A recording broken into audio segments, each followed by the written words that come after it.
You know what's a real emotional tearjerker of a show? Rick and Morty. Now, if you've never watched Rick and Morty, if you've only seen memes or a few episodes here and there, poignant is probably not on the list of adjectives you'd use to describe it. And that's fair. I would say most episodes don't hit me hard or feel deep. And I say that having watched the full series over and over. I love it. It's one of my favorite shows ever, and still is. I think seasons 7 and 8 have some of the sharpest writing of the entire series, despite having 2 episodes I despise. As of recording this, I have not seen any of season 9 because I like to watch everything at once when it's all out. So while I wait for that to become available to me, here are my top 5 most emotional episodes of Rick and Morty. Please don't spoil season 9 in the comments. Number 5, Analyze Piss. Marking a tangible moment in his character growth, Rick seeks out therapy after one too many corny villains try to challenge him. Taking a non-reactive approach, Rick sits out a battle with Pissmaster,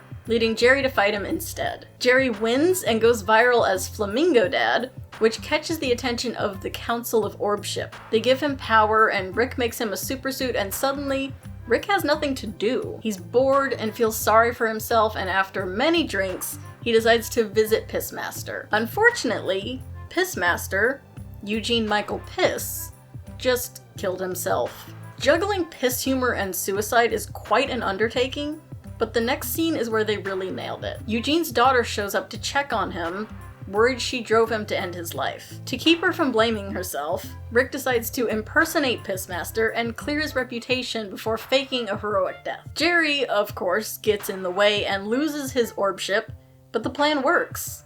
Eugene's daughter is proud of him and guilt-free. Wrapped in pee-pee jokes, the short scenes focusing on that relationship are very touching and grounded. It didn't devastate me, hence the number 5 position, but it was touching and a great showcase of what Rick can do when he tries. Number 4, a Rickconvenient Mort. When Morty impresses and starts a relationship with ecological superhero Planetina, things go from 0 to 100 so fast. He ends up killing the people who were actually controlling her, but when Beth expresses concern over the pace and intensity of their relationship, Morty takes off with Planetina, telling his family she's the only person who appreciates and respects him. The honeymoon soon derails as Planetina develops into an ecological terrorist, committing arson and then murder in her mission to save the planet. Morty realizes he can't be with her, and despite her pleas, he makes the painful decision to end the relationship. The way Morty experiences the pain of young love and heartbreak in this episode isn't something I think I've truly gone through myself.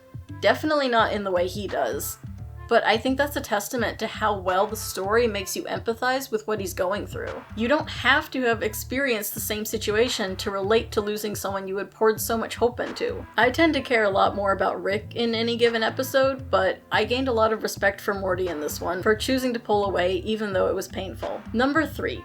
Forgetting Sarick Mortshall. This episode starts with Morty doing solo portal travel to clean up some of Rick's messes. When he realizes he's used up a noticeable amount of portal fluid, he tries to replace it and spills some on himself, gaining his own portal that's linked with another guy. When this leads to a fight over Morty's replaceability, Rick does replace him with one of the things he claimed would make a better sidekick: 2 crows. He initially does it as a bit, but becomes more enlightened when crow aliens strengthen his connection with the pair of birds. This all goes tits up when the aliens discover Rick only had the crows as a joke, and they take them from him. While he's on this mess of a solo mission, Morty tries to visit his portal buddy Nick, who's actually in a mental hospital. He breaks him out, expecting to find a kindred spirit, but his adventure goes down the drain as well when Nick displays how unhinged he really is. Morty really has a track record of making the worst friends. While getting themselves out of their respective perils, Rick and Morty make up over the phone and reunite at home. Despite having lost a hand, Morty's in good spirits and hopeful for things to go back to normal, which Rick refuses. Not because he's still mad, but because he recognizes that his dynamic with Morty was harmful. He decides he has to leave with his crows, both to better himself and because he thinks it's what's best for Morty. He's also just really hyperfixating on the crow thing. He gets into his phases. His departure isn't dramatic, and Morty accepts it, but he's clearly in agony over it. The bulk of this was a really fun episode with sharp humor, and I was completely blindsided when it hit me like a brick at the end. And of course everything was reset to status quo the next episode, though when I watched it, I fully thought it was the season finale, so I didn't get that relief for a long time, but that reset doesn't undo the impact of Rick's goodbye. It's so bittersweet to see someone recognize their own negative impact on someone else and do the responsible thing, especially when the person being harmed is a child who thinks they know what's best and wants to stay in that situation. This episode was a beautiful example of those small moments in Rick's emotional growth. Number 2. That's Amorte. Morty discovers that Rick's spaghetti nights had the family eating people from a planet where their insides turn into a perfect recreation of spaghetti and meatballs, but only if they kill themselves. Unable to handle this truth after seeing how the sausage gets made, Morty goes to his most recent Spaghetti's funeral and is later invited back by their president. Morty's suicide spaghetti becomes a major export, and when he returns to the planet, it's become a terrible place to live for the sake of driving up those spaghetti rates. Desperate to undo things as their society is now falling apart, and spaghetti production has stalled, Morty begs and finally strikes a deal with Rick for his help. Their first few attempts are unsuccessful and very dark, but finally the pair convinces Fred, the last holdout, to become spaghetti by promising it'll end the industry altogether. Rick tells Morty he'll synthesize Fred's spaghetti so it can be made without being people. As Fred passes, the memories of his life are broadcast so everyone who was consuming Mortios can see the life they were planning to eat. A life of ups and downs, mistakes and reconciliation, a full and complicated life. Seeing this makes everyone lose their taste for the suicide spaghetti and the crisis is averted. Live Forever by Kotomi and Ryan Elder scores the montage of Fred's memories and adds a lot of weight to the scene. Our second episode on this list featuring a suicide warning at the beginning, this one hit me a lot harder than Analyze Piss. I really cannot deliver the feelings it brings up just by describing the plot, and it will hit differently depending on your own experiences. For me, the emotional impact comes from the reminder that life isn't a linear progression of improvement.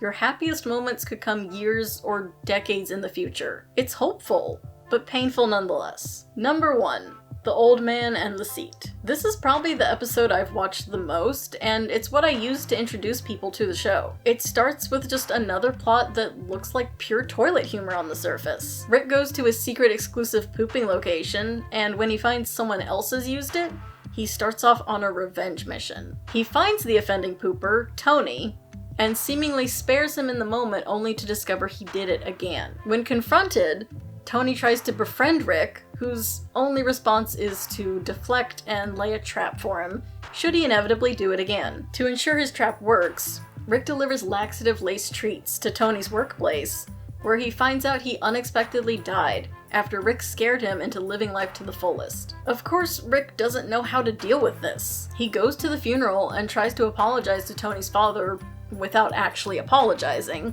just offering him money and sci-fi bullshit recompense. In the end, a wasted Rick returns to his special toilet, and when he sits down, he activates the trap that was supposed to be for Tony. It's not even anything physically harmful, just dozens of holograms of Rick himself laughing and taunting the pitiful pooper, calling himself out for caring so much about that toilet. Caring so much that by affecting Tony's life, he likely blames himself for its end. He could stop the program at any time, or leave, or react at all, but he just sits there and takes the mockery he brought upon himself. While you could argue that the other episodes on this list have much heavier tones, I remember this episode was the first to make me cry when I was binging the first 4 seasons, and it marked a shift in how I perceived the show.